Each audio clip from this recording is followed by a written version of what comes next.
Tinatawag na tayo ng mundo.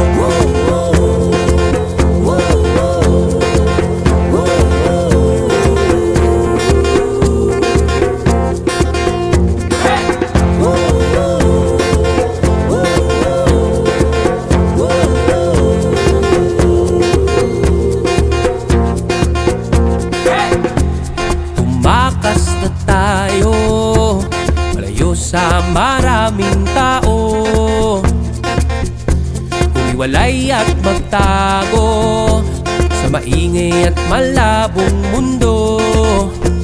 Bumubulong ang hanging habagat at hampas ng alon.